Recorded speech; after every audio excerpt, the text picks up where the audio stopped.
فأنت ترى مثلا في القرن الثاني الهجري تجد العلامة الإمام الحافظ الربيع بن حبيب رحمه الله تعالى في مسنده المسمى بالترتيب وهو الجامع الصحيح، مسند الإمام الربيع رحمه الله، يروي عن غير الإباضية ويحدث عن غير الإباضية برحابة صدر وسعة أفق.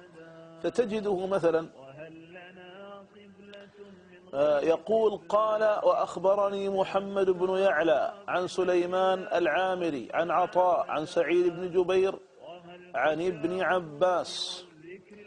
ويقول: وأخبرنا أبو ربيعة زيد بن عوف العامري البصري قال أخبرنا حماد بن سلمة عن ثابت البناني عن أبي عثمان النهدي أن أبا موسى الأشعري قال: كنا.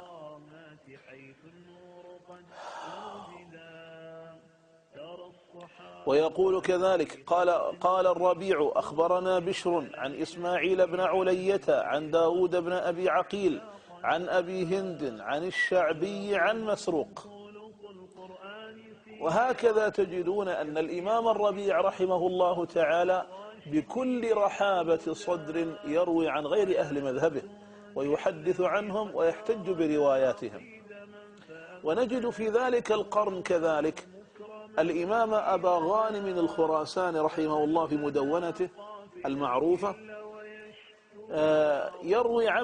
يروي عن تلاميذ أبي عبيدة الذين أخذوا منه العلم والقيم والأخلاق والآداب. نجدهم يروون عن غيرهم ولا يرون حرجا في الرواية عن غيرهم. قال أبو المؤرج قال أبو عبيدة: وكل صلاة لا يقرأ فيها بأم القرآن فهي خداج. فقلت له حينئذ، يعني أبو غانم يقول لأبي المؤرج تلميذ أبي عبيدة، قال: يا أبا المؤرج إن هذا قول قومنا. قال: إن قومك يقولون حقا كثيرا لم يخالفهم المسلمون فيما أصابوا فيه، ولكن إنما خالفوهم فيما أخطأوا فيه.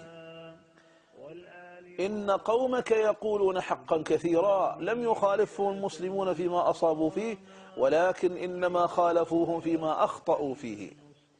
كذا في مدونة أبي غانم في القرن الثاني الهجري.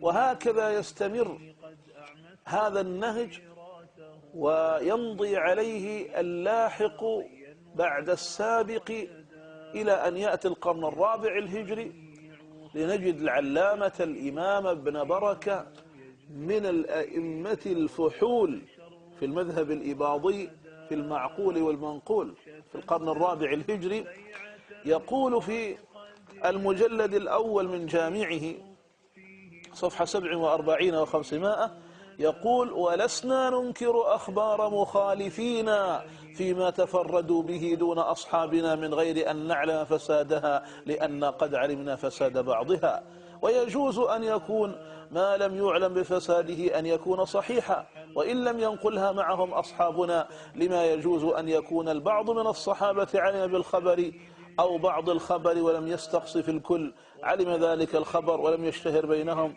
إلى آخر ما قاله. فيقول: لسنا ننكر أخبار مخالفين فيما تفردوا به دون أصحابنا. وهذا الكلام نجده مطبقا عند الأئمة كما نصوا عليه قولا طبقوه عملا. فنجد العلامة الوارجلاني من علمائنا المغاربة في القرن السادس الهجري يطلب العلم ويدرس المعقول والمنقول في قرطبة.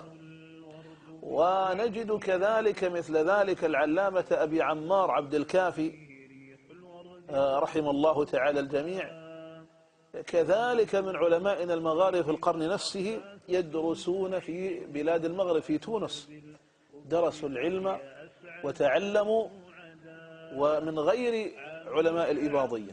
ونجد في المتأخرين في القرن الثالث عشر الهجري العلامة المحقق سعيد بن خلفان الخليلي رحمه الله تعالى، من شيوخه في اللغة رجل عالم يقال له البسط من علماء الباطنة، تعلم من عنده هذا الشيخ الإمام علوم اللغة.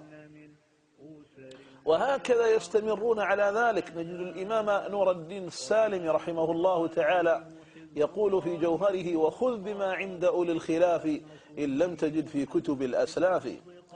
ونجد حكاية أقوال غير الإباضية في كتب الفقه منثورة في القرن الثاني والثالث والرابع والخامس وهكذا إلى زماننا هذا، إلى أن تأتي إلى كتاب بغية الطلاب للشيخ القاضي الفقيه أبي سرور الجامعي رحمة الله تعالى عليه، وهو يقول في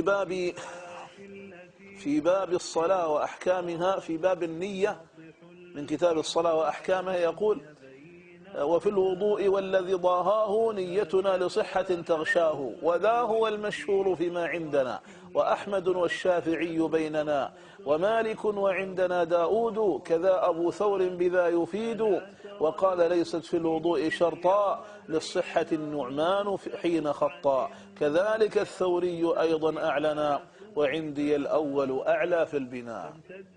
فيحكون أقوال المخالفين.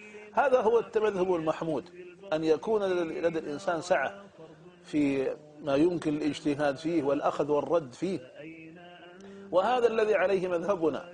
هذا التمذهب المحمود الذي يتسع لأقوال المخالفين وحكايتها والأخذ بها وترجيحها إن ترجحت،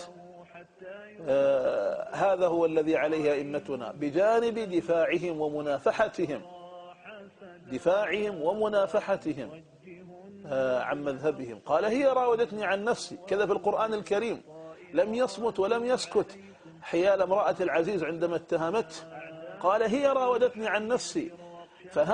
فهذه الغيرة والرد والدفع عن النفس وعن المبادئ وعن الفكر وعن الثوابت وعن القواطع، هذا تمذهب